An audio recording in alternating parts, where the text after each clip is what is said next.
ज्ञान की कदर कब है? जब पंडाल में श्रोता बैठे हैं। श्रोता है तो कथा और वक्ता है, और श्रोता अगर नहीं है तो कथा और वक्ता का कोई महत्व नहीं रह जाता।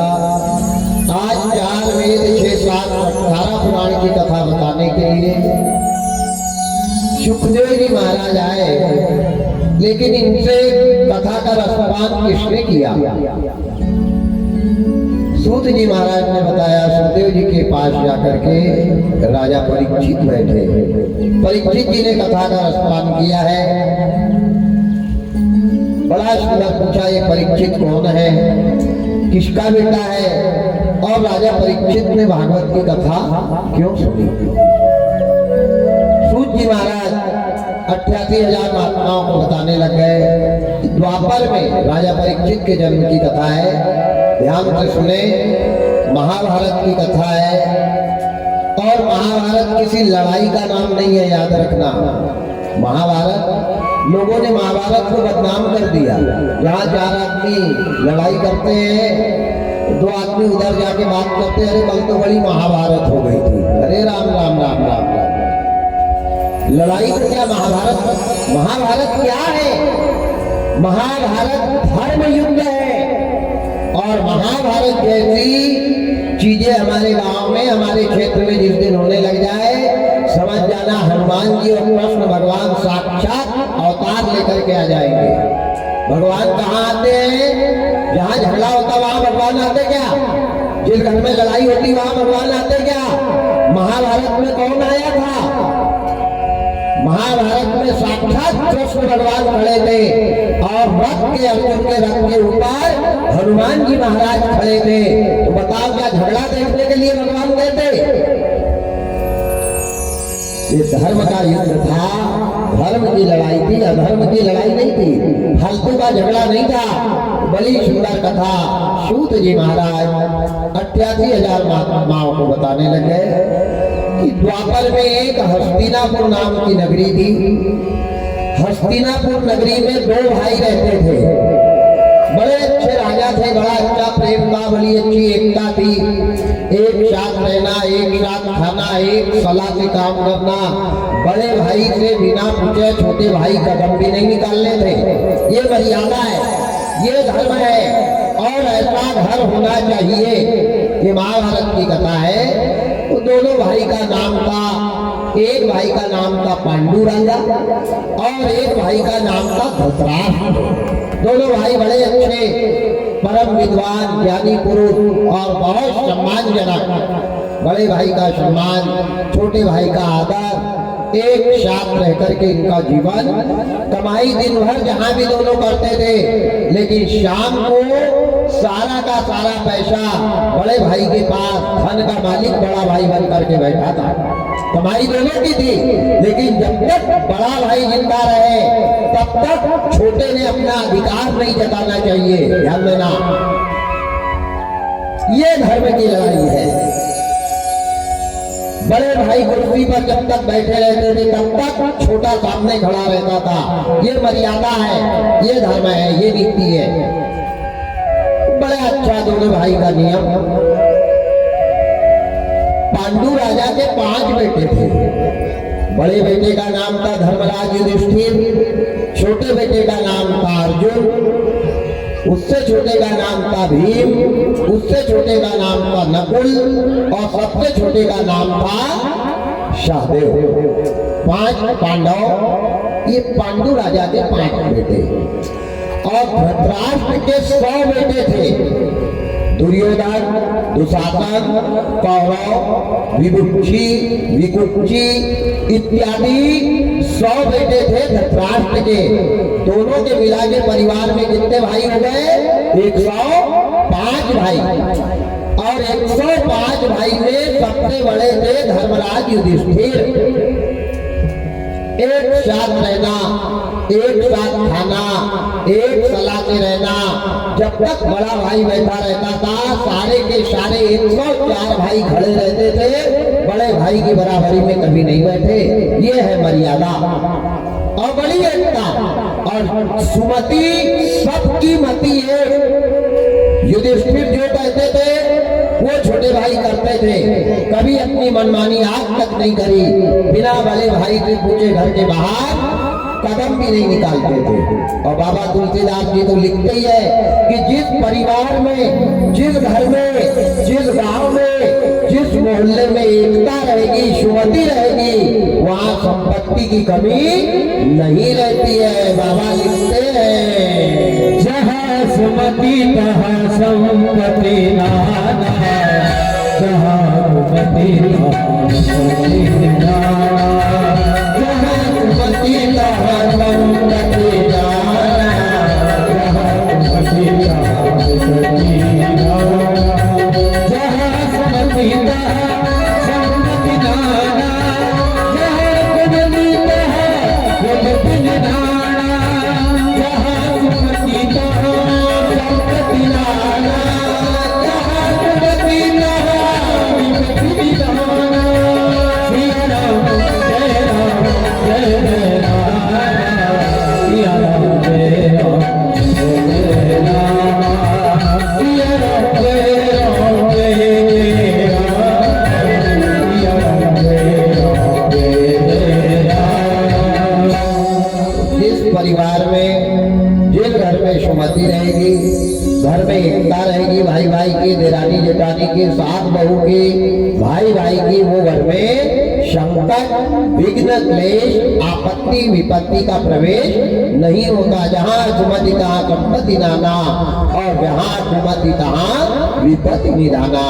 जिस घर में अनेकता है, जिस घर में सुबह शाम झगड़ा हो रहा है, जिस घर में एक दूसरे से बात नहीं कर रहे हैं, जिस घर में अपनी मनमानी चली है, छोटा कमा रहा छोटा रख रहा, बड़ा कमा रहा बड़ा रख रहा, बाप कमा रहा बाप रख रहा, माँ के पास पैसा आ रहा माँ दबा रही, वो घर बहुत जल्दी विनाशता की तरफ जाता है। लेकिन हस्तिनापुर का राज्य ऐसा नहीं था। बड़ी सुंदर एकता, बड़ा अच्छा स्वभाव। 105 भाई एक साथ रहते थे। धृतराष्ट्र नेत्र विहीन थे, धृतराष्ट्र की आंखें नहीं थी, नेत्रहीन थे। धृतराष्ट्र का विवाह गांधार नरेश की बेटी गांधारी के साथ हुआ। गांधारी बहुत अच्छी कन्या थी, बहुत सुंदर थी, गुणवान, रूपवान, चरित्रवान, शीलवान। पर पहले समय में एक नियम हुआ करता था कि पिताजी बच्चों की शादी जहां भी तय कर दे, लड़की चाहे काली हो, पीली हो, लाल हो, नीली हो, लंगड़ी हो, अंधी हो, जैसी भी हो, अगर पिताजी ने लड़के का संबंध कर दिया तो लड़का उसको स्वीकार करता था।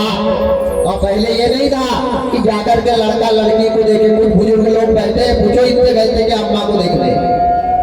ध्यान देना, पिताजी ने जो निर्णय कर लिया वो फुल फाइनल रहता था। आज तो ऐसा कर ही नहीं सकते। आज अगर पिताजी बात पक्की करके आ जाए, लड़का को नहीं जमा तो वो बाप को जवाब देता है तू ही कर लेना, मैं नहीं कर रहा। ये जवाब आज बेटा पिता को दे रहा है। कहाँ है धर्म, कहाँ है मर्यादा, कहाँ है मान सम्मान, सब चला गया। गांधार नरेश की बेटी बहुत सुंदर, लेकिन गांधार नरेश ने अपनी बेटी का विवाह पांडु राजा के छोटे भाई धृतराष्ट्र के साथ किया था। और धृतराष्ट्र की दोनों आंखें नहीं थी, अंधे थे। हर बेटी चाहती है भगवान अच्छा घर मिले, अच्छा वर मिले, अच्छा परिवार मिले। हर बेटी के ये सपने होते हैं। बेटा बोल के बता देता है, लेकिन बेटी कभी बोलकर नहीं बताती। चाहे जैसे लड़के के साथ भेज दो, कोई लोग दुनिया में गरीब है, एक बेटी और एक गाय। गाय की रस्सी जिसके हाथ कसाई के हाथ पकड़ाओगे वो बेचारी रोती हुई चली जाएगी, कट जाएगी, पर मालिक को कभी नहीं कहेगी। और एक बेटी, बेटी का दामन भी जिसके हाथ लगा दोगे बेचारी सबको भूल करके पराये को अपना बना लेगी। वारे तकदीर, वारे किस्मत। और दो चीज याद रखना, बहुत सोच समझ के किसी को देना।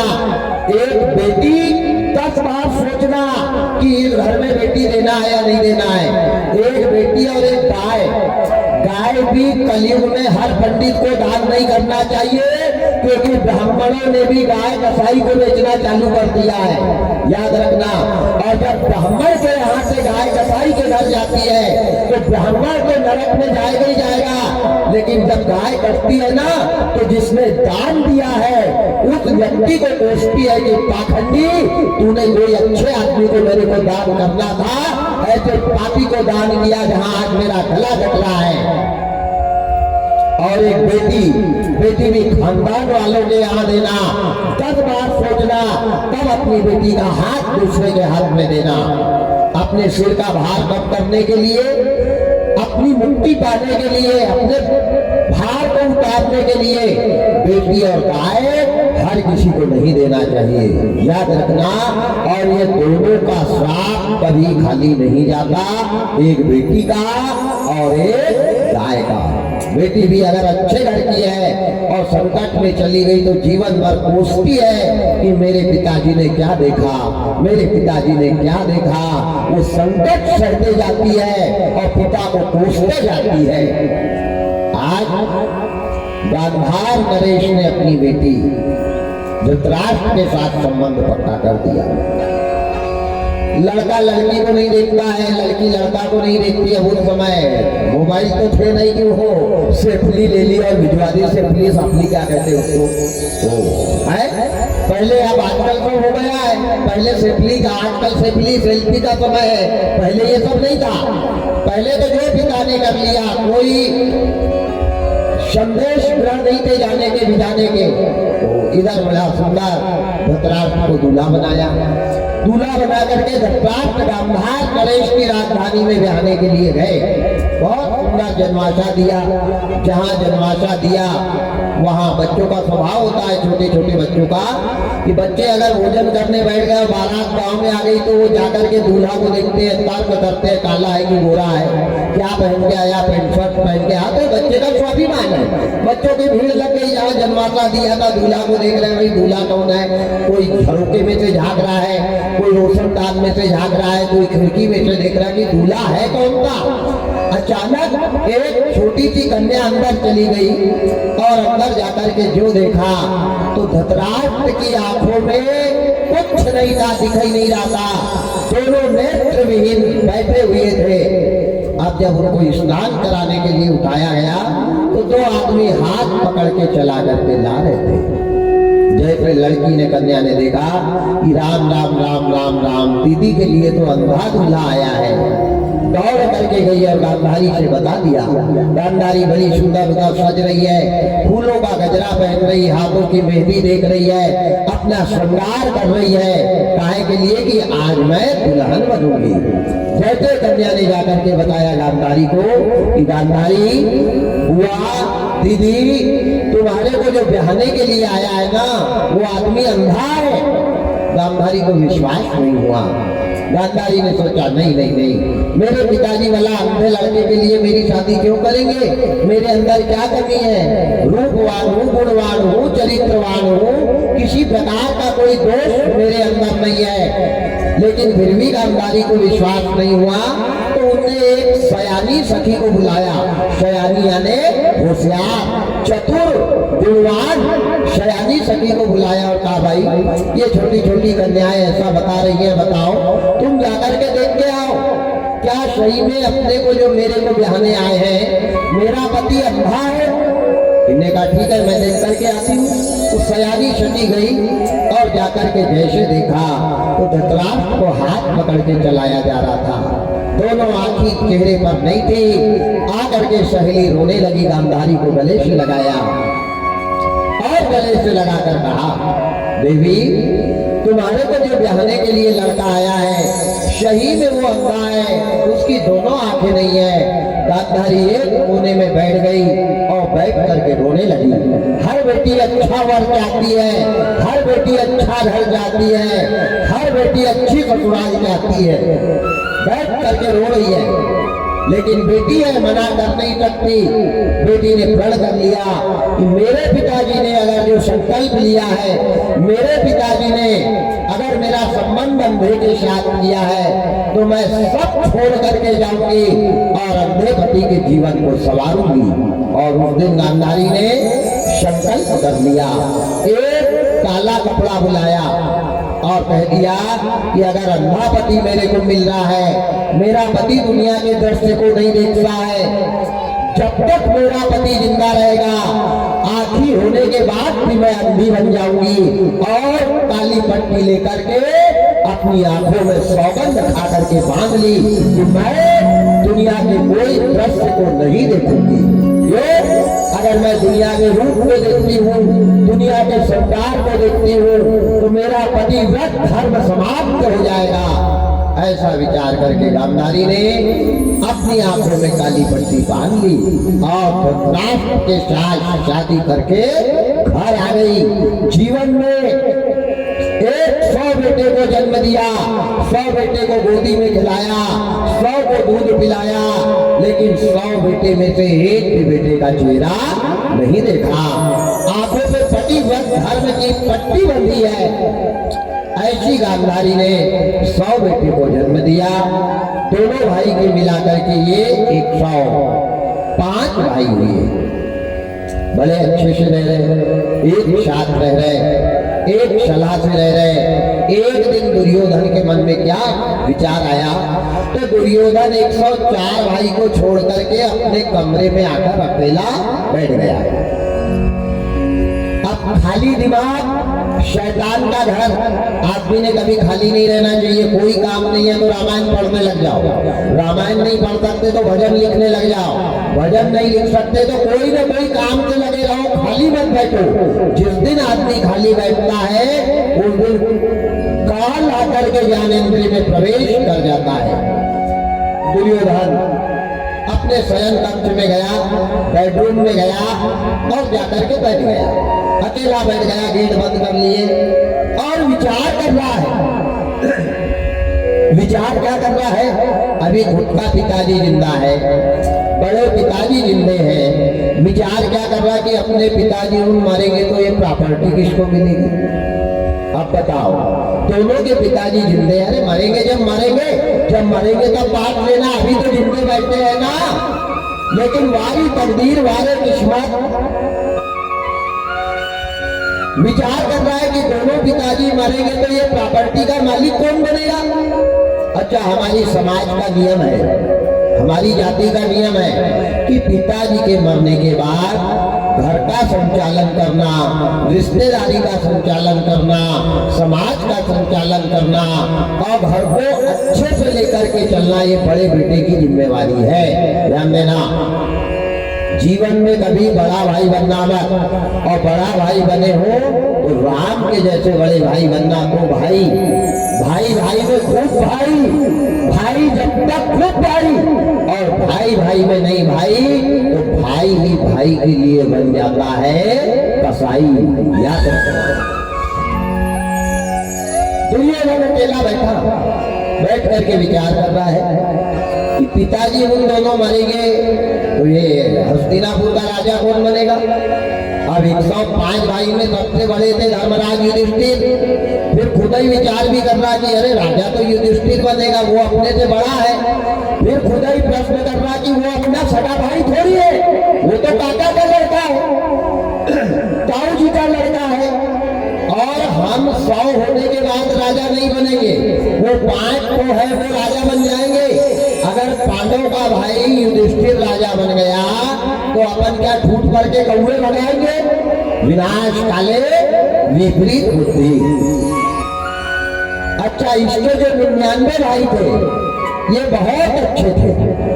उनके मन में छल नहीं, उनके मन में कपट नहीं, उनके मन में बुराई के भाव नहीं, वो बड़े अच्छे थे। लेकिन वारे तकदीर, एक मछली ही तो पूरे तालाब को खराब कर देती है। एक नींबू का दाना 5000 लीटर दूध को खराब करने के लिए पर्याप्त है। ऐसे ही परिवार में 10 लोग रह रहे हैं और एक उलझनी औलाद अगर पैदा हो गई तो वो 7 पीढ़ी को कलंक लगाने के लिए पर्याप्त है।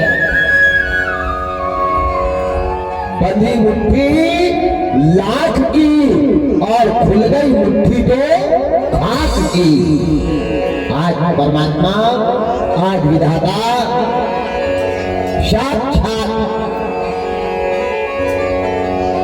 दुर्योधन विचार करने लग गया कि मैं मेरे 99 भाई को बुलाऊंगा और 99 भाई को बुला करके उनकी मीटिंग लूंगा, उनसे सलाह लूंगा और हम 100 भाई हैं, हम 1-2 नहीं है, वो 5 ठो है, 100 के होते हुए ऐसे कैसा यहाँ का राजा बन जाए। हम उनको पकड़ के मारेंगे, मार करके भगाएंगे, एक ताना भी नहीं देंगे यहाँ का। ये दुर्योधन ने अपने मन में प्रण कर लिया और जो अपने 99 भाई थे उनको बुलाया। अब 99 भाई छोटे थे, वो आ गए। उन्होंने कहा भाई बड़ा भाई बुला रहा है, चलो। दुर्योधन ने कह दिया पांडवों को मत बुलाना, युधिष्ठिर को मत बुलाना, अर्जुन को मत बुलाना, भीम को मत बुलाना, नकुल सहदेव को मत बुलाना, तुम अकेले आओ और 99 के 99 दौड़ कर आओ। अब वो चले आए तो अपने मकान में ले गया और ले जा करके सबको अंदर किया और गेट कर दिया बंद। दुर्योधन का गेट बंद करना। और धृतराष्ट्र के पास एक मंत्री रहता था जिसका नाम था विदुर जी। विदुर जी बहुत ज्ञानी था, नौकर था, लेकिन बुद्धिमान, विवेकशील और धर्म को मानने वाला ऐसा विदुर जी था।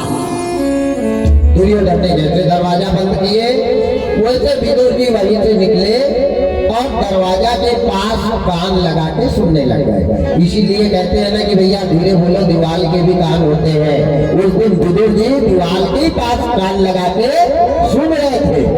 विदुर जी खड़े हैं, दुर्योधन ने अपने 99 भाई को खड़ा किया, बोले बताओ अपने दोनों पिताजी मर गए तो यहाँ का राजा कौन बनेगा? वो अच्छे तो बेचारे, उनके मन में छल नहीं, कपट नहीं, कुछ नहीं। उन्होंने कहा बड़े भैया। बोले बड़ा भैया कौन है? बोले युधिष्ठिर भैया राजा बनेंगे। बोले चुप, वो अपना बड़ा भाई है क्या? अब इनकी भी खोपड़ी का ट्यूबलाइट जल गया। तुम तो डूबे सनम, हमको भी ले डूबे। तुम तो मारोगे ही मारोगे, हमको भी साथ में लेकर के मरोगे। अब इनका भी लाइट जल गया। इनने कहा हाँ सही बात है, वो 5 पांडव अपने सगे भाई थोड़ी है, वो तो ताऊ जी के लड़के, बड़े पिताजी के लड़के, अपन तो 100 है। बोले वो 5 में तो युधिष्ठिर राजा बन जाएगा, उनके भाई राजा के भाई कहलाएंगे, द्रौपदी रानी बनेगी और अपन क्या ठूट पड़ के कौवा भगाएंगे। इन्होंने कहा हाँ भैया बात तो सही है, राजा तो अपने को बनना चाहिए, कोई उपाय करो। बोले मैं जैसा कहूँगा वैसा करोगे? बोले बिल्कुल वैसा करेंगे, आप बताओ क्या करना है। बोले आज से पांडव से बात करना बंद कर दो, उनके साथ रहना बंद कर दो, उनके साथ घूमना बंद कर दो, उनसे टेढ़ी टेढ़ी बात करो और जब वो अपने से पूछने आएंगे, वो 5 फोटो है, अपन 100 है। देखो अपनी जवानी का अहंकार, अपने धन का अहंकार, अपने ज्ञान का अहंकार, अपने रूप का अहंकार और अपनी संतान का अहंकार कभी नहीं करना। ये जितनी चीज मैंने बताई ना, ये आज है कल रहने वाली नहीं। अरे जो मुंह पे ताव देके बात करते थे ना प्यारे, उनके मुंह पर की मक्खी नहीं उड़ रही है, याद रखना। समय हो तो बलवान, वही अर्जुन, वही बाण। समय जाने में टाइम नहीं लगता और समय किसी का साथ नहीं देता है, याद रखना। तो जवानी पर, ज्ञान पर, दौलत पर और संतान पर और अपने रूप पे कभी अहंकार मत करना। गरीब को देखकर कभी हंसना मत और अमीर को देख करके कभी रोना मत। आज 100 भाई ने ये सलाह कर लिया कि अपन कल युधिष्ठिर को चारों भाई से कालर पकड़ेंगे और कालर पकड़ के धक्का मार के घर से निकाल देंगे। अब ये सुना किसने? विदुर जी ने। विदुर जी ने सोचा नहीं ये तो गलत बात है, पांडव का कोई बोलने वाला नहीं, इसका ये मतलब नहीं कि इनको घर से निकाल दे। और एक बात ध्यान से सुनना, घर उन्हीं का बिगड़ता है जिस घर का मुखिया गड़बड़ रहता है। ये महाभारत की कथा बता रही है, ध्यान से सुनना। जिस घर का मुखिया अच्छा रहेगा वो घर बिगड़ जाए, अरे राम राम राम राम राम राम राम। मुखिया मुर्गी के जैसा होना चाहिए। किसके जैसा? मुर्गी के जैसा। एक मुर्गी को तब 10 बच्चे लेकर के यहाँ चढ़ने के लिए छोड़ दो, 10 बच्चे 10 तरफ दौड़ते हैं, लेकिन कोई बिल्ली दौड़ जाए तो मुर्गी पंख फैला के जाती है और 10 बच्चों को अपने अंदर करके चुपचाप बैठ जाती है। बिल्ली सोचती है यहाँ अभी ढेर सारे थे, एक भी नहीं दिख रहा, बिल्ली वापस आ जाती है। ऐसा घर का मुखिया होना चाहिए। जब तक घर का मुखिया अच्छा रहेगा तब तक घर अच्छा रहेगा, और जिस दिन घर के मुखिया के अंदर कपट आ गया, घर बर्बाद होने में टाइम नहीं लगेगा। आज विदुर जी दौड़ करके आए, आकर के धृतराष्ट्र को बताने लगे, ये मुखिया है। कौन? धृतराष्ट्र। इसके 100 बेटे हैं। विदुर जी ने कहा, राजा कल तुम्हारे बच्चों ने एक मीटिंग करी और मीटिंग में मैंने दरवाजे के आड़ से सुना कि पांडव को कॉलर पकड़ के मार के भगाने वाले हैं। ये अच्छी बात नहीं है। न्याय की बात तो ये है कि तुम तुम्हारे बच्चे को अभी भी समझा दो, अभी बाढ़ नहीं आई है, बाढ़ आने के पहले ही पुल तैयार कर लो, और बाढ़ आ जाएगी तो पुल टिकने वाला नहीं है। तुम्हारी संतान है, तुम्हारे बच्चे हैं, तुम जो चाहो वो हो सकता है। ऐसा विदुर जी बता ही रहे थे, धृतराष्ट्र चुपचाप बैठा है। अरे कुछ तो बोल, अब तेरे मुंह में ताला लग गया। और बेटे का पक्ष लेने वाला पिता जीवन में सुख नहीं भोगता है। याद रखना, बेटे का कभी पक्ष नहीं लेना। बेटा अगर हमारा गलत है तो कल का मरने वाला आज मर जाए, क्या करोगे उसकी औलाद को? जो खानदान पे कलंक लगाए, जो हमारे नाम पे कलंक लगाए, जो हमारे गांव की बदनामी करे, ऐसी औलाद के लिए क्या करना? बुरा मत मानना। आज जिनकी औलाद है वो परेशान है, और जिनकी औलाद नहीं है वो भी परेशान है। जिनकी औलाद है वो भी परेशान, और जिनकी औलाद नहीं है वो भी परेशान। लेकिन याद रखना, जिनकी औलाद है वो रात भर नहीं सो रहा है। बड़ा वाला शराब पी करके आ गया, छोटा वाला जमीन का बंटवारा करने के लिए मरा जा रहा है, बीज वाला लाठी लेके घूम रहा, रात भर माँ बाप को नहीं सोने दे रही औलाद। और जिनके औलाद नहीं है वो परेशान जरूर है, लेकिन रात में बुढ़ा बुढ़ी जलेबी बना के चैन से खा के सो तो गए हैं।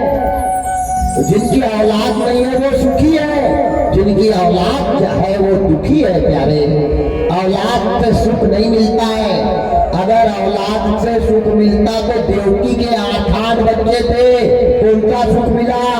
अगर औलाद से सुख मिलता तो धृतराष्ट्र के 100 है, अभी बताऊंगा आपको मैं। अगर औलाद से सुख मिलता तो दशरथ के 4 थे, पानी नहीं मिला मरते समय। याद रखना, बेटा जन्म लेता है तो बाप की मौत दरवाजे पर नाचती है। बेटे का जन्म होता है तो बाप की मौत दरवाजे पर नाचती है, और बेटी का जन्म होता है तो पिताजी के जीवन का संकट टलता है। बेटा धन बताता है और बेटी माँ बाप के दुख बांटती है। याद रखना, बेटा पाकर के ज्यादा प्रसन्न मत होना, और बेटी पाकर के ज्यादा दुखी मत होना। बेटी अरे गहरे नट्टू खैरे के यहाँ पैदा नहीं होती, 7 जन्म के जिनके पुण्य होते हैं उनके घर बेटी का जन्म होता है। याद रखना, सबके यहाँ बेटी हो जाए, राम राम राम राम राम। केसवन की डाल पे कहीं गुलाब का फूल लगेगा?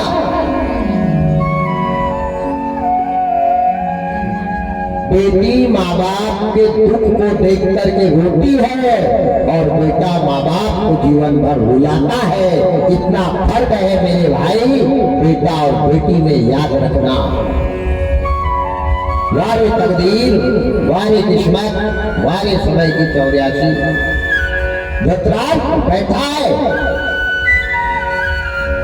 विदुर जी ने जाकर के बताया, राजा तुम्हारे बेटे पांडव को मार करके भगाने वाले हैं। तुम उनको समझाओ, तुम घर के मुखिया हो, तुम मालिक हो, तुम्हारी औलाद तुम्हारा कहना मानेगी। धृतराष्ट्र चुपचाप बैठा, कुछ नहीं बोल रहा है। अचानक दुर्योधन ने देख लिया कि विदुर जी हमारी चुगली हमारे पिताजी से कर रहे हैं, हमारा नमक खाने वाला, हमारे टुकड़े पे पलने वाला हमको ज्ञान सिखा रहा है। दौड़ करके आया दुर्योधन और बेचारे विदुर जी की कॉलर पकड़ी और कॉलर पकड़ के कान के नीचे 2 बजाए हैं और धक्का मार के निकाला, निकल जाए यहाँ से। जैसे धक्का मार के निकाला वैसे विदुर जी रोने लग गए, लेकिन धृतराष्ट्र कुछ नहीं बोले अपनी औलाद को। ये तो कह देते कि अरे क्यों मार रहा है, चुपचाप रहे, औलाद का पक्ष लेते रहे और चुपचाप बैठे रहे। विदुर जी बेचारे निकल गए। जैसे निकल गए, महाभारत किसकी वजह से हुई है? महाभारत की लड़ाई क्यों हुई? कुछ पंडित लोग बताते हैं कि द्रौपदी की वजह से महाभारत हुई। अरे राम राम राम राम राम, द्रौपदी पतिव्रता नारी है, शर्म आना चाहिए उनको जो बताते कि द्रौपदी ने झगड़ा करवाया। महाभारत का युद्ध विदुर जी के श्राप के कारण हुआ है। जैसे विदुर जी को कालर पकड़ के घर पे निकाला, आत्मा तड़पने लगी। गरीब थे बेचारे, घर नहीं था, मकान नहीं था, जमीन नहीं थी, प्रॉपर्टी नहीं थी, केवल न्याय की बात करते थे और इनके घर में मेहनत मजदूरी करते थे, तब खाते थे। गरीब की हाय पत्थर को पानी बना देती है, याद रखना। कभी गरीब की हाय नहीं लेना चाहिए। आज विदुर जी को जैसे धक्का मार के निकाला, धृतराष्ट्र देखते रह गए, लेकिन अपनी औलाद को नहीं रोका। जाते जाते विदुर जी ने हस्तिनापुर को और धृतराष्ट्र को श्राप दे दिया। क्या श्राप दिया कि धृतराष्ट्र, तेरी औलाद मेरे को कालर पकड़ के निकाल रही है, लेकिन तू उसको रोक नहीं सका। तेरी औलाद ने मेरे को मारा, मैंने क्या गलत बोल दिया? न्याय की बातें तो करी थी, यहाँ झूठे का है बोल वाला और सच्चे का है मुंह काला। याद रखना, घी झुपड़ी बात करने वाला हर घर दूध पी करके आएगा और सच्ची बात बोलने वाले को गिलास भर पानी भी नहीं मिले।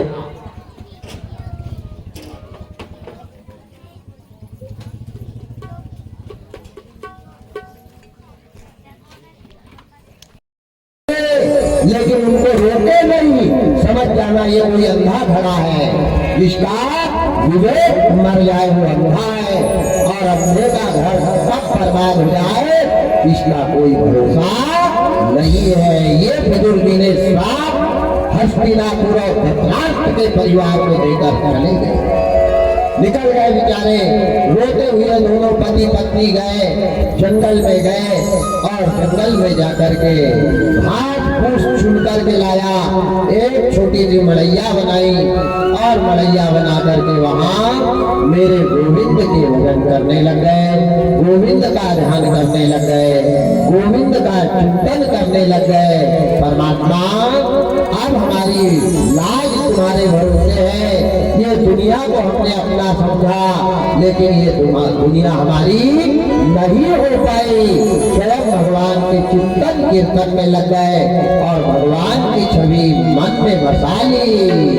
हर जीवन है तेरे हवाले, मुरलिया वाले, जीवन है तेरे हवाले, मुरलिया वाले, जीवन है तेरे हवाले, मुरलिया वाले, जीवन है तेरे हवाले, मुरलिया वाले, जीवन है तेरे हवाले, मुरलिया वाले, आके मुरलिया वाले, प्यारे मुरलिया वाले, आके मुरलिया वाले, मुरलिया वाले,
केले के छिलके खा करके भगवान आए थे।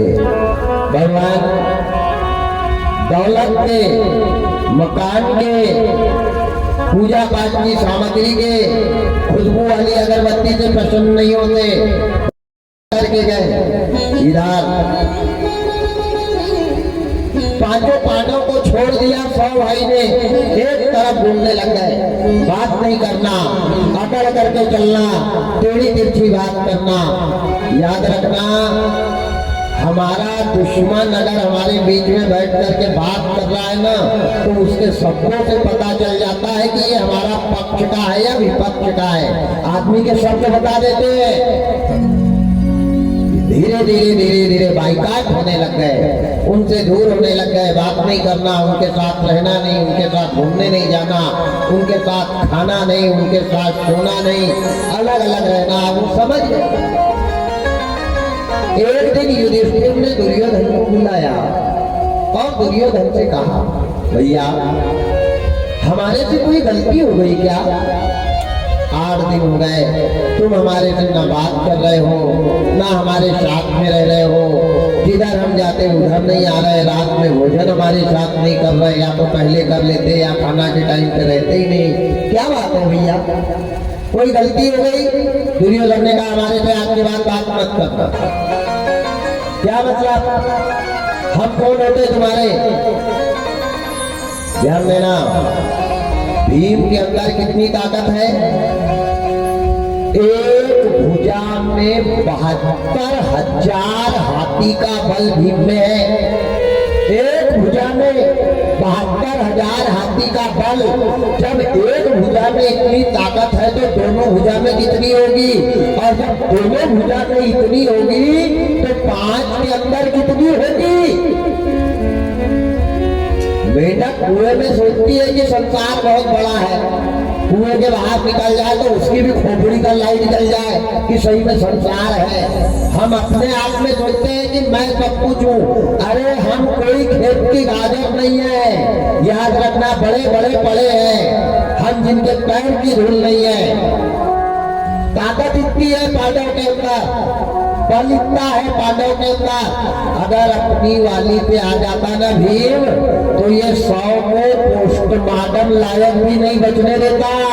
डॉक्टर भी चेक कर करके थक जाता कि एक्सीडेंट हुआ कैसे, ये पूरा ही बराबर कर देता। लेकिन कितनी अच्छी महाभारत की कथा है।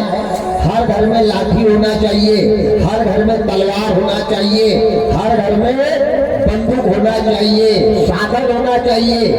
पर साधन होने के पहले ये दिमाग होना चाहिए कि इसको निकालना कहाँ चाहिए।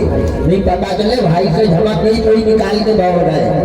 साधन का आदमी उपयोग नहीं कर रहा है, आज दुरुपयोग कर रहा है।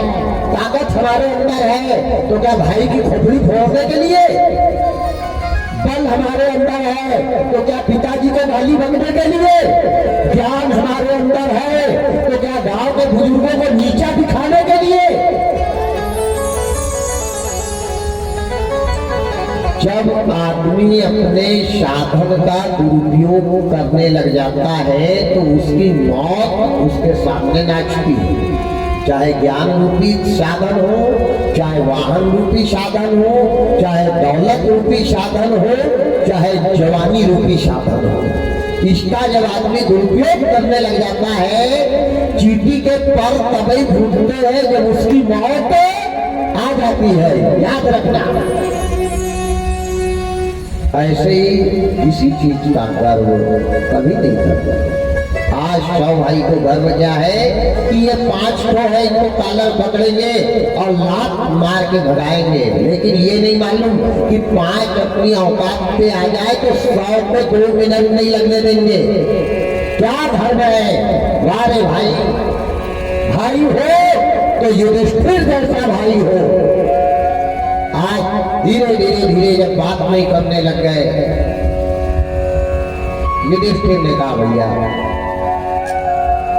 ठीक है, हमारे से बात मत करो, पर हमने गलती क्या कर ली ये बताओ। हम अपनी गलती को सुधारने का प्रयास करेंगे। हो सकता है हमसे जाने अनजाने में कोई गलती हो गई हो, तो हमारी गलती तो बता दो कि तुमने ये गलत किया है, हम उसको सुधारेंगे। दुर्योधन को क्रोध आया और जैसे क्रोध आया बोले तेरे समझ में नहीं आ रहा, दौड़ के गया और युधिष्ठिर की कॉलर पकड़ ली। जैसे कॉलर पकड़ी है, भीम का क्रोध चौथे आसमान पे चला गया, अर्जुन का पांव कंधे पे खसकने लग गया। लेकिन युधिष्ठिर ने कह दिया जब तक मैं उंगली खड़ी नहीं करूं तब तक हाथ नहीं उठाना, चाहे जैसे भी है हमारे भाई है। अरे कुत्ते का काम है भूखने का, चार पैर का कुत्ता भूखने के लिए है, लेकिन आज उल्टा है, चार पैर का कुत्ता भूख रहा है तो दो पैर का कुत्ता उसके पीछे पत्थर लेके दौड़ रहा। तो चार पैर वाला आगे और दो पैर वाला पीछे, कुत्ते में और हमारे में फर्क क्या है? मान लो कुत्ते ने हमारे पैर में काट दिया तो क्या हम भी कुत्ते के पैर में जाके काट दे? कोई अगर हमको गाली बक रहा है, बुरा कह रहा है, हम भी अगर उसको बुरा कहने लग जाए तो उसमें और हमारे में फर्क क्या है?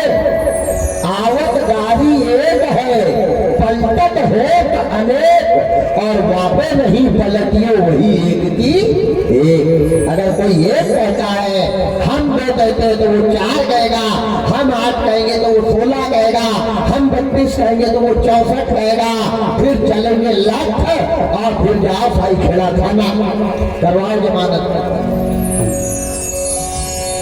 ध्यान देना, घर का माहौल बता रहा, अगर छोटा भाई क्रोध में हो जाए, गुस्सा के अनशन बोलने लग जाए या बड़ा भाई बोलने लग जाए तो एक बहुत सरल दवाई बता रहा, आपने उपयोग कर लेना, जीवन में झगड़ा नहीं होएगा। कोई भी, चाहे पति पत्नी हो, घर में हो, परिवार में हो, जब कलह मचने लग जाए तो दो में से एक ने एक गिलास पानी पीना है, घुट पानी पीना चाहिए, और पानी को अंदर भी नहीं गिरना चाहिए और बाहर भी नहीं फेंकना चाहिए, जब तक अगला चुप नहीं हो जाए तब तक। देख लेना, अगर झगड़ा बढ़ जाए जरा भी तो नाम बदलना, बिना पैसों की दवाई।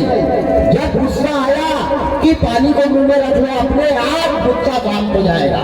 झगड़ा कहाँ? अरे झगड़ा हो जाए और कोई करे तो वो शेर तो हम सवा शेर, हम काहे को सुने? सुनने के लिए थोड़ी आए हैं। ये आदमी की मानवता है, ये आदमी की मानसिकता है, ये आदमी की मेंटालिटी है। क्या करोगे? आज युधिष्ठिर चुपचाप है, 100 भाई आकर के खड़े हो गए। जैसे युधिष्ठिर की कॉलर पकड़ी वैसे 100 के 199 दौड़े और पांचों भाई की कॉलर पकड़ के घर के बाहर घिसने लग गए, लेकिन चुपचाप है, कुछ नहीं बोले। ताकत कितनी है, लेकिन अपनी ताकत को हर जगह नहीं बताना चाहिए। हनुमान जी कितने बलवान है, एक टेबलेट लाने भेजा था तो पूरा मेडिकल डॉक्टर सही उठा के लेके आ गए थे, पूरा मेडिकल नहीं लिया आया था, इतने बलवान थे। लेकिन इतने बलवान हनुमान जी जब सुरसा आई सामने तो चाहते तो ये कई भूसा मारते ना तो वो लंका के उस तरफ जाके गिरती, पर हनुमान जी ने उसको वहां मारा नहीं, वहां भगवान छोटे बन गए। तो अपने बल का प्रदर्शन, अपनी ताकत का प्रदर्शन, अपने ज्ञान का, अपने धन का प्रदर्शन हर जगह नहीं करना चाहिए। कहीं झुक जाओ, कहीं अकड़ जाओ, कहीं आवेदन दे दो, कहीं निवेदन दे दो, और आवेदन निवेदन से भी नहीं माने तो आखिरी पे दे दनादन, पर पहले आवेदन निवेदन तो करो। यहाँ आवेदन निवेदन खाया, डायरेक्ट दनादन है, ये दुख का कारण है। युधिष्ठिर हाथ जोड़ के खड़े, देखो कितना सरल है, कितनी सरलता है। ज्ञानी आदमी बहुत अच्छा होता है और क्रोध को ज्ञानी आदमी बचा सकता है, क्रोध सबसे नहीं बचता। क्रोध पे विजय प्राप्त कर लेना दुनिया पे विजय प्राप्त कर लेने के बराबर है।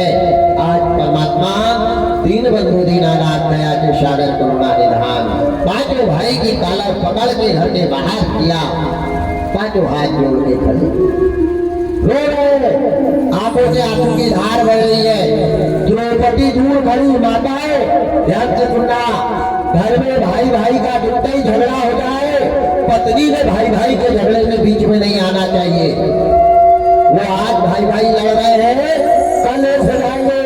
लेकिन पत्नी के लिए जितना पति है उतना ही देवर है, और जितना देवर है उतना ही पति है। दोनों को समान समझना चाहिए। जो नारी भाई भाई के बीच में खड़ी होकर के कूदती है, मुंह चलाती है, जबान चलाती है, वो अपने घर को अपने हाथ से बर्बाद करती है। याद रखना, भाई भाई के झगड़े में माताओं को कभी नहीं बोलना चाहिए। ये शास्त्र कहता है। पांचों भाई की काला पकड़ ली है, द्रौपदी दूर खड़ी होकर के देख रही है, और कोई रहती तो दौड़ के थाना चली जाती पहले ही। आज तो आदमी गांव में ही जब तक भाई थाना पहुंच जाए। राम राम राम राम। द्रौपदी मन में विचार कर रही, भगवान मैं अगर कुछ बोलती हूँ तो ये भाई भाई है, आज लड़ रहे हैं, कल एक हो जाएंगे, मैं काहे के लिए बुराई बोलूंगा। नारी घर के झगड़े को तोड़ने का प्रयास करती है। आजकल तो कुछ माताएं अपने पति को गुरु मंत्र देती है, तुम्हें काय के लिए कर रहे, तुमने ठेका लिया क्या, अपन चले, निकल जा, इंग्लैंड चली जा, यहाँ अच्छा नहीं लग रहा तो इंग्लैंड चली जा। घर पे बर्बाद आज घर की माताएं कर रही, घर की बहू कर रही, और वो आदमी दिक्कत है ऐसे जीवन को जो अपनी पत्नी से गुरु मंत्र लेके भाई से दूर हो रहे हैं। याद रखना, वारे तकदीर, वारे किस्मत। आज परमात्मा द्रौपदी अलग खड़ी रह करके सुन रही है, एक जवाब नहीं दिया, पांचों हाथ जोड़ के कह दिया, हमारे से क्या गलती हो गई? बोले गलती कुछ नहीं हुई, यहाँ तुम्हारे को राजा नहीं बनाएंगे, यहाँ का राजा मैं बनूंगा। इनने कहा बड़ी अच्छी बात। अरे कौन राजा बना है, कौन राजा था, कौन रहेगा, आए हैं तो जाएंगे, राजा रंग फकीर, कौन सिंहासन चढ़ गया, कौन बधा जंजीर, क्या लेके आए हैं, क्या लेके जाएंगे, मुट्ठी बांधे आके और हाथ पसारे जाएंगे। जिस दिन यहाँ से जाओगे तो हाथ खाली होंगे, सिकंदर भी खाली हाथ गया है। याद रखना, वो जिंदगी में हजारों का मेला जोड़ा प्यारे, मेला जोड़ा हंस हजारों का मेला जोड़ा प्यारे, मेला जोड़ा हंस जबरी जबरी अकेला जोड़ा, अकेला जोड़ा।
तो कुर्सी पे बैठाल के पूरे खानदान वाले तेरे को निलाएंगे और नीचे कटोरा रख देंगे, पानी को फेंकना मत, पी लेना उसको तूने। अब आग लगी उनकी बुद्धि में।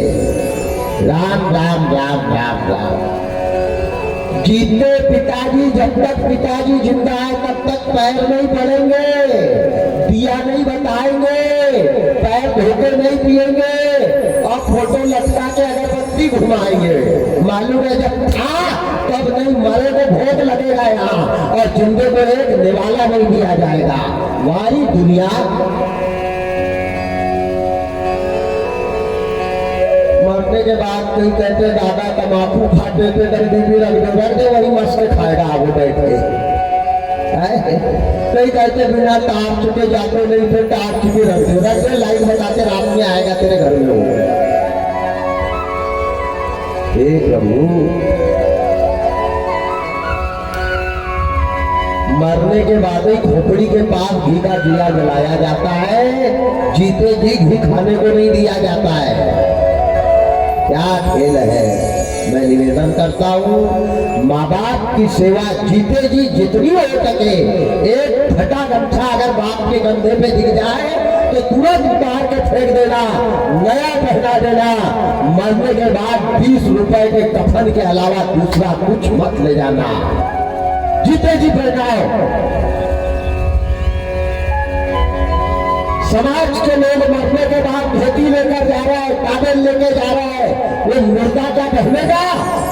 सब मरघट में ले जाके फेंक दिया जाएगा। जीते जी कोई रिश्तेदार, कोई समाज वालों ने गमछा नहीं पहनाया और मरने के बाद भीड़ लगा के खड़े हैं। चेहरा देख लेने दो, जिंदाता तक देख लेता आगे। राम राम राम राम। आग लगे उनकी बुद्धि में। जागो, जीते जी कर लिया वो काम और भज लिया वो नाम। मरने के बाद कुछ नहीं। हंसा एक बार निकल गया, मिट्टी पड़ी है, अरे यहाँ से तो लोका लाग ढाक के ले जाते हो प्यारे। मरघट में जब जलाते हैं ना तो तेरा कुर्ता भी फाड़ के फेंका जाता है, नंगा जलाया जाता है।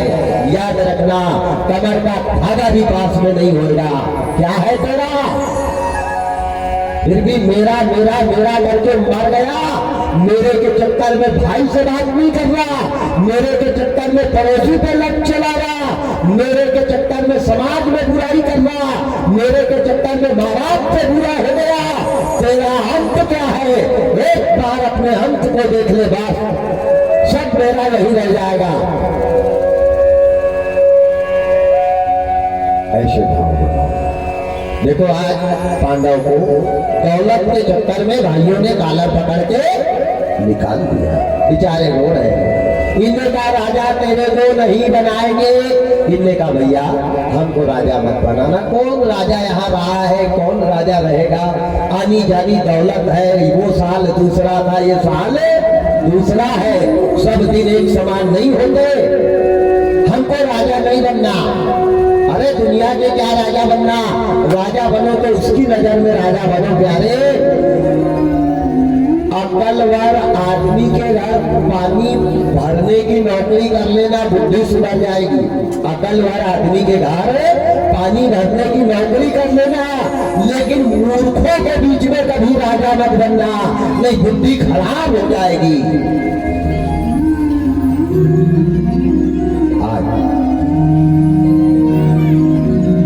भाई हाथ जोड़ के कह रहे भैया हम तेरे को राजा बना देते। तेरे को राजा बनने का शौक है ना, हमको बड़ी खुशी है। अरे बड़ा भाई उस दिन खुश होता है जिस दिन छोटा भाई कोई बड़ा काम करे और मुझे पट पे जाए, तब बड़े भाई का सीना गर्व से भरता है।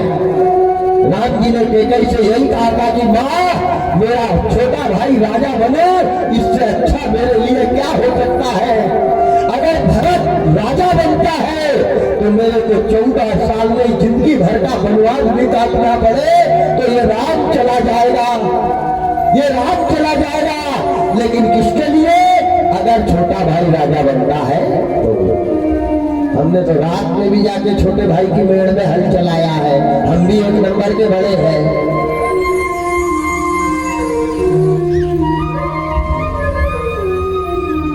जमीन के लिए, प्रॉपर्टी के लिए, मकान के लिए भाई से बुराई मत लेना, कभी मत लेना, मर जाना। भगवान से कहना भगवान मेरे कर्म और मेरी भुजा अच्छी रखना, ऐसे 3 महल बना लोगे प्यारे। पूत सपूत तो का धन संचय और पूत कपूत तो का धन संचय। बेटा अगर सुधर गया, अच्छा बन गया तो रात में महल बना देगा, औलाद अगर बिगड़ गई तो 52 एकड़ में से 52 डिसमिल भी नहीं बचने देगी, याद रखना।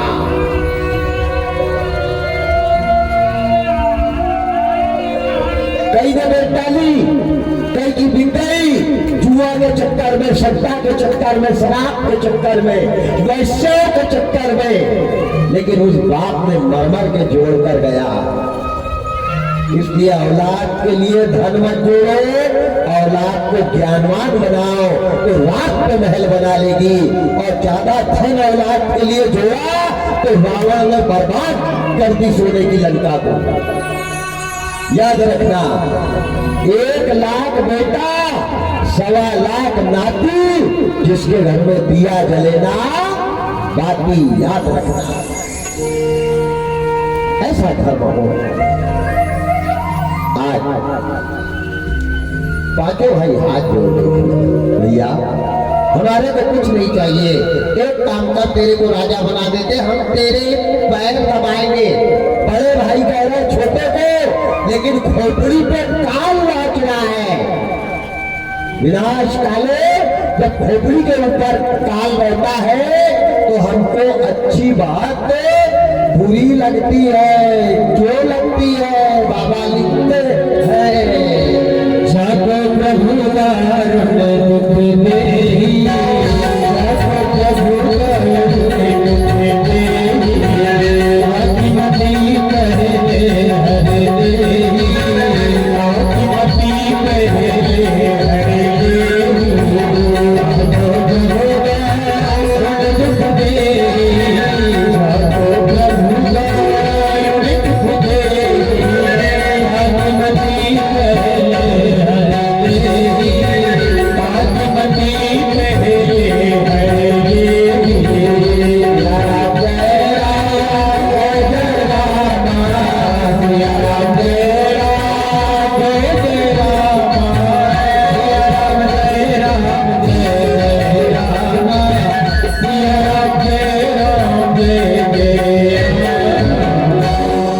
जाको प्रभु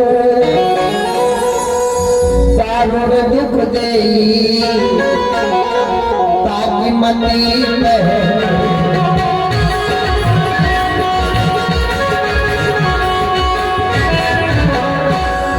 विनाश वाले विपरीत बुद्धि।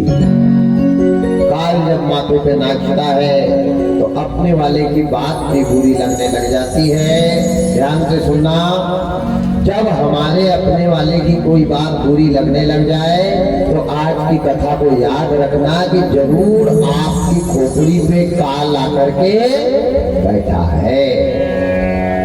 अपने वाले की जब बात बुरी लगने लग जाए तो ये समझ लेना हमारा समय अभी खराब चला। चुप रहना चाहिए उस समय। पांडव कह रहे भैया तेरे को राजा बना देते, हम तेरे पैर दबाएंगे, नौकर बन जाएंगे, 5 मंत्री बनेंगे, तू जो भी हाथ उठा के देगा वो खाएंगे, दौलत नहीं चाहिए। क्या गलत कहा? इन्हें कहा हो नहीं, हमारे राज्य में होने नहीं।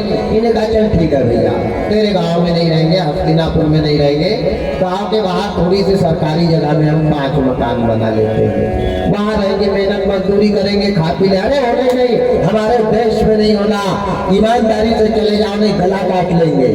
5 भाई रोने लग गए। दौलत के लिए भाई भाई पर लट चलाने लग गया। वारे परमात्मा, वारे विधाता, वारे दातार, 5 की आंखें भर करके आ गई। 5 रोने लगे और 5 ने कहा ठीक है भैया, अगर तुम नहीं मान रहे तो हम 5 जा रहे हैं। जाते जाते अपने मकान को देखा, अपने घर को देखा और दोनों आंखों से आंसू बहने लग गए, रोने लग गए। मकान को देख करके कहने लग गए तू रही हमारी सुख पायो महारानी। क्या क्या सुख दुख लिखे कर्म में, विधि की गति न कोई जानी। अब परिणाम अपने मकान को आशीर्वाद देख करके दुर्योधन को गले से लगाया और तड़प तड़प के ताके भाई रो रहे हैं। भैया हम जा रहे हैं, अच्छे से रहना, पर कभी धोखे से हम तुम्हारे घर आ गए तो एक गिलास पानी के लिए जला रखना। ये संपत्ति, ये मकान, ये घर सब तुम्हारे को मुबारक है। पासों की कॉलर पकड़ के और आगे निकाला, जैसे आगे निकाला अपनी आंखों से आंसू को पोंछते जा रहे और आगे बढ़ते जा रहे। आगे आगे चले हैं युधिष्ठिर, उसके पीछे अर्जुन, उसके पीछे भीम, उसके पीछे नकुल सहदेव। पांचों निकल गए, सबके पीछे द्रौपदी भी चली। वारे परमात्मा विधाता, ये तेरी कैसी लीला है, ये तेरा कैसा न्याय है, ये कैसी दौलत की लड़ाई है, बड़ा सुंदर कहा है। हर प्रभु तेरी माया है, तेरा खेल कैसा। प्रभु तेरी माया है, तेरा खेल कैसा। हर जमाने को पागल बना डाल कैसा, जमाने को पागल बना डाल कैसा। प्रभु तेरी माया तेरा खेल कैसा, प्रभु तेरी माया तेरा खेल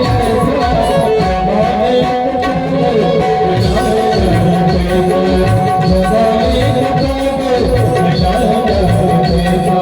प्रभु तेरी माया तेरा खेल कैसा।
है तब तक भगवान की याद नहीं आती।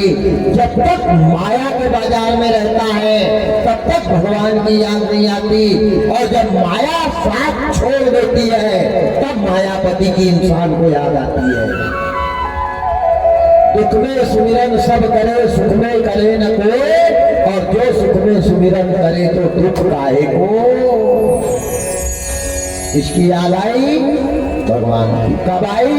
जब दुनिया के लोगों ने ठुकराया। हमको याद करना पड़ेगा, उस परमात्मा के पास जाना पड़ेगा। ये दुनिया एक माया का बाजार है प्यारे, यहाँ खरीदी कर लो बस, और खरीदी करके बाजार खत्म होगा और तेरा डेरा इस बाजार से उठेगा। आज नहीं तो कल उठेगा। तैयारी जीने की मत करो, तैयारी जाने की करो। जीने की क्या तैयारी करना? जीवन तो उसने लिख करके दिया है, 80 लिख दिया मतलब 80 सेकेंड आगे जाएगा ना पीछे जाएगा। तो जीने की तैयारी तू मत करे, तैयारी जाने की कर। और बहुत लंबा सफर है। लंबे सफर में जितना सामान कम यही करोगे उतना जाने में मजा आएगा, याद रखना। इसलिए सफर है लंबा, सामान बहुत सारा है। धीरे धीरे सामान को छोड़ो और मेरे परमात्मा से रिश्ता जोड़ो।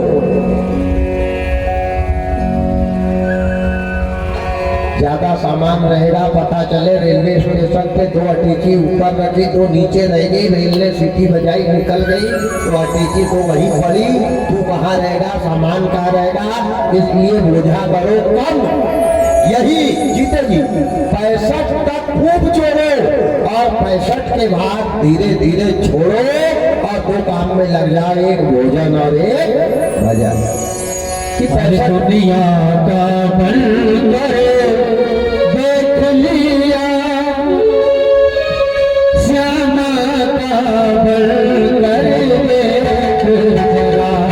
दुनिया का बल करे देख लिया, श्यामा का बल करे देख जरा। दुनिया का बल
जीवन को बेकार कर दिया। मरने में मजा नहीं आया तो मरना किस काम का। मैं क्या कह रहा हूँ समझ जाता। मरने में मजा नहीं आया तो मरना किस काम का। फिर तो कुत्ते भी मरते हैं। जिंदगी को सुधार लो ये कोई बड़ी भारी बात नहीं है, लेकिन मौत को सुधार लो ये बहुत बड़ी बात है। आज पांडव ने जिंदगी को नहीं सुधारी, अपनी मौत को सुधारी। सब तजा और परमात्मा को भजा।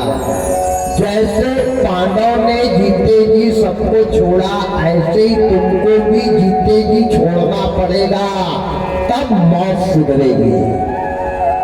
यहाँ तो मरते तक चाबी को लुका लुका के रखी है? रात में घी लगाने के लिए भाई बहन बैठी, जब कमर की चाबी खुली कि बुढ़ा ने यहाँ दबाई थी। क्या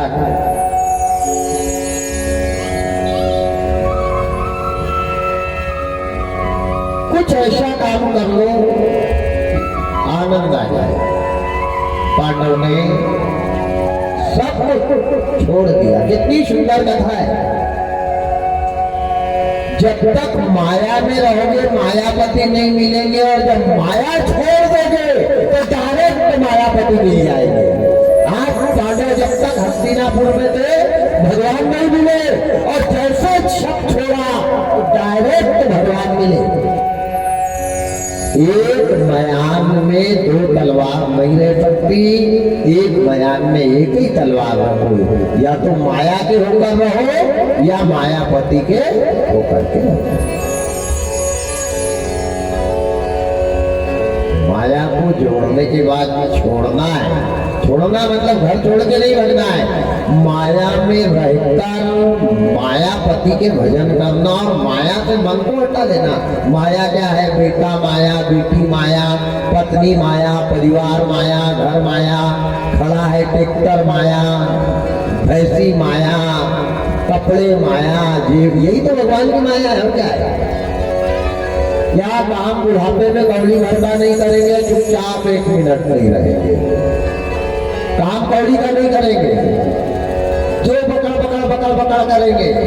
बुढ़ापे में कम बोलो, धीरा बोलो, मीठा बोलो, कम बोलो। पहली चीज तो बोलो मत बुढ़ापे में, क्योंकि बुढ़ापे में जो व्यक्ति ज्यादा बोलता है उतने ही ज्यादा दुख भोगता है। चुप रहना सीखो बुढ़ापे में। 65 के बाद बोलना कम करो।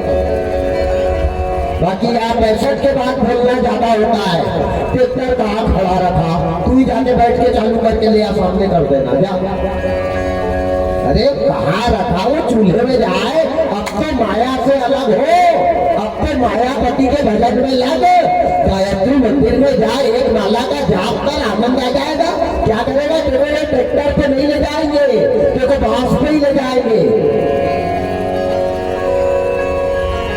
जिस चीज को जोड़ा है उसको छोड़ना पड़ेगा। पांडव ने सब छोड़ा, भगवान की शरण में गए। जैसे मेरे गोविंद को पता लगा, देखो आदमी माया को सजता है ना, तो मायापति गले से लगाते हैं, और जब तक माया में आदमी उलझा रहता है भगवान बगल में भी नहीं आते हैं। याद रखना।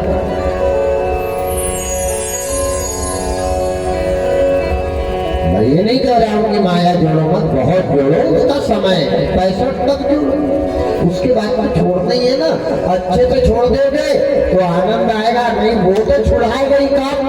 जब कमर होगी भाला, मुंह में से बहेगा नाला, आंखों में आएगा जाला, मुंह में पानी भी नहीं जाएगा, लोग खटिया पे से नीचे पटक देंगे, बीच के कमरा से खटिया को बाहर लाके डाल देंगे, फिर चिल्लाएगा राम हो राम, हटा, एक कथड़ी डाल दी तेरे ऊपर पड़ा रहेगा।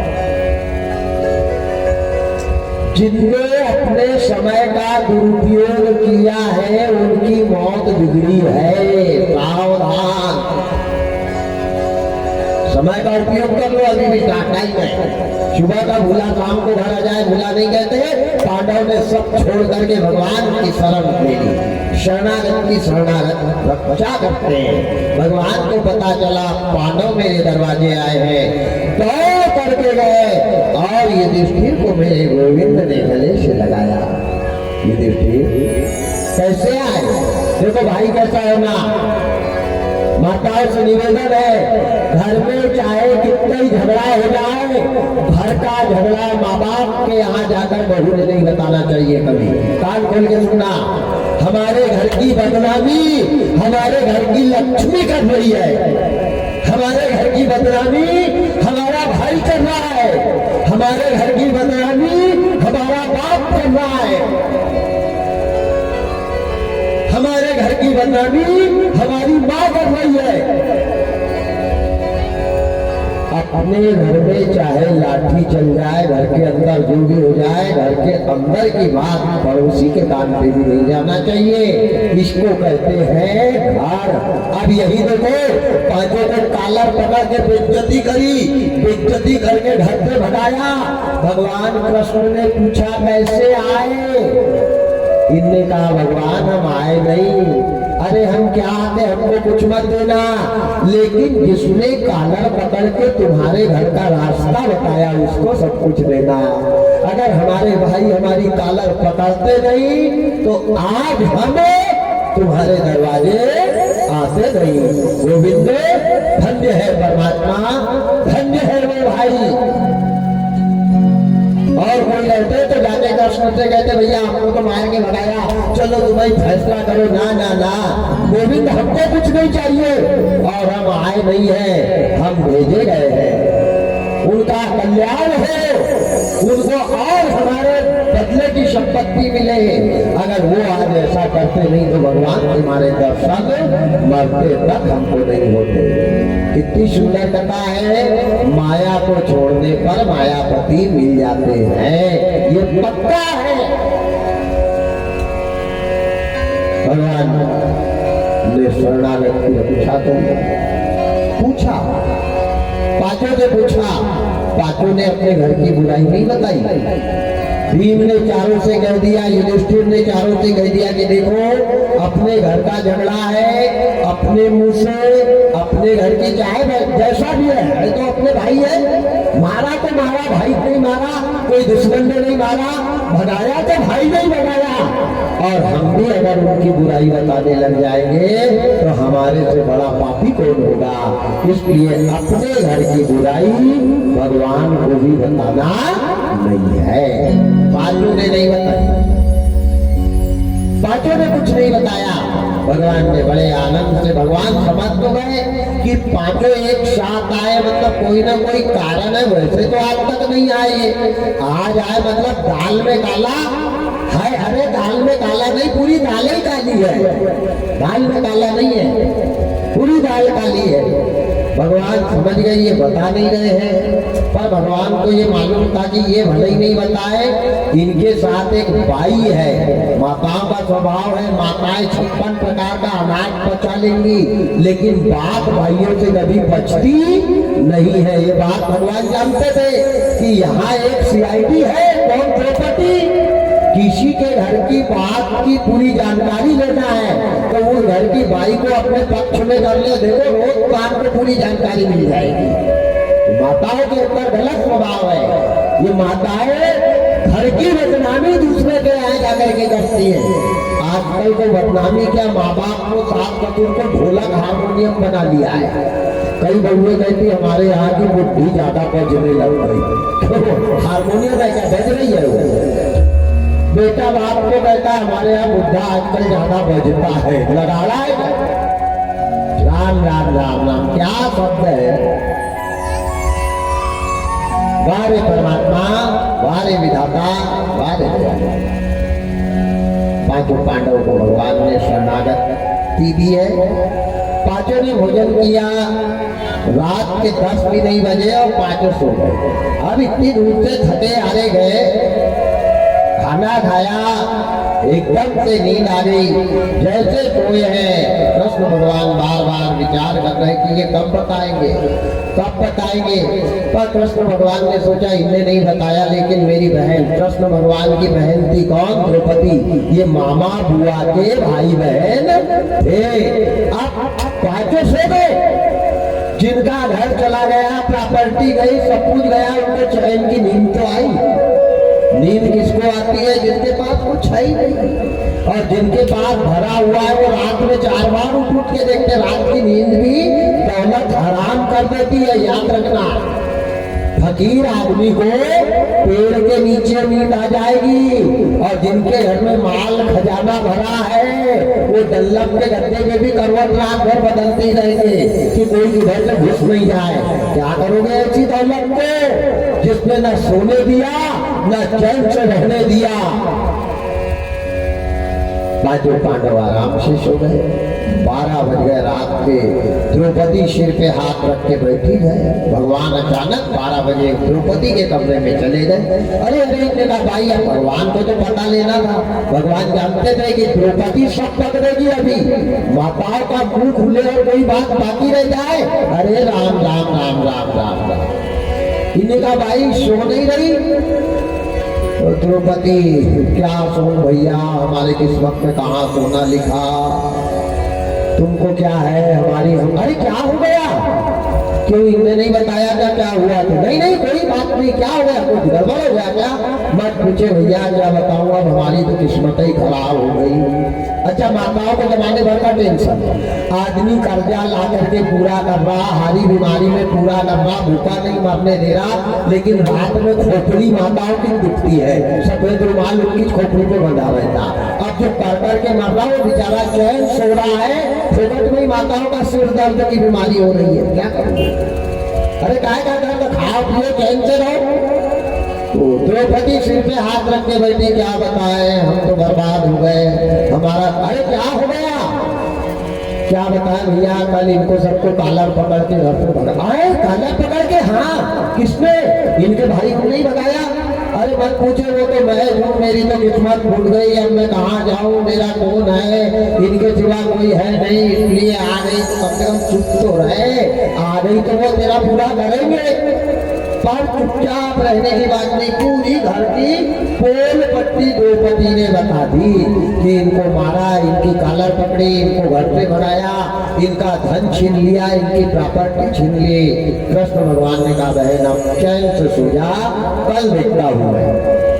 द्रौपदी अब कहाँ नींद आ रही द्रौपदी को? धीरे धीरे 4 बजे ब्रह्म मुहूर्त हुआ। पांचों पांडव उठ गए, उठ करके बैठ गए। बैठ करके बढ़िया नहाया धोया, भोजन आहार विहार किया। उसके बाद कृष्ण भगवान ने युधिष्ठिर से पूछा, भैया क्या हो गया, तुमने कुछ बताया नहीं? इनने कहा नहीं नहीं भैया कुछ भी नहीं। उन्होंने कहा मेरे को सब रात में भाई ने बता दिया है, कृपया मत बनाओ, सही सही बताओ क्या हुआ? बोले नहीं नहीं कुछ नहीं हुआ। बोले मैं जाऊंगा और जाकर के कौरव को समझाऊंगा, उनका हिस्सा तुम्हारा हिस्सा दोनों का अलग अलग करवाऊंगा। इतनी बातें यहाँ पर कृष्ण भगवान ने कही है। अब यहाँ से आगे क्या होगा? रात्रि 8 बजे के बाद तब तक के लिए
समयंग कांति काले गगन समयंग कांति काले राधिका चमक रही हारी राधिका चमक रही हारी लगन में ठाणे मन मारे लगन में ठाणे मन मारे नगर सी अलग कस्तूरी तिलक चंद्र सी झलक ललित छवि सी गिरधर कृष्ण मुरारी भारती बोल बिहारी गिरधर कृष्ण मुरारी कनक में मोर मुकुट बिलसे कनक में मोर मुकुट बिलसे देवता दर्शन को तरसे देवता दर्शन को तरसे गगन सो सुमन राशि बरसे गगन सो सुमन राशि बरसे बजे मूर्छन मधुर मृदंग ग्वालिनी संग अतुल रति गोप तुम्हारी श्री गिरधर कृष्ण मुरारी भारती बोल बिहारी श्री गिरधर कृष्ण मुरारी जहाँ से प्रगट भई गंगा जहाँ से प्रगट भई गंगा कलश बलिहारिणी श्री गंगा कलश बलिहारिणी श्री गंगा मन से होत मोह भंगा शरण से होत मोह भंगा बसी शिव सी जटा के नीर हरे अग की चरण छवि सी बनवारी श्री गिरधर कृष्ण मुरारी भारती बोल बिहारी श्री गिरधर कृष्ण मुरारी चमकती उज्ज्वल तट रेणु चमकती उज्ज्वल तट रेणु आज रही वृंदावन भेनु आज रही वृंदावन भेनु चहुँ दिस गोपी ग्वाल धेनु चहुँ दिस गोपी ग्वाल धेनु हसत मृदु मंद चांदनी कटक भव तेरा सुन दीन भिखारी श्री गिरधर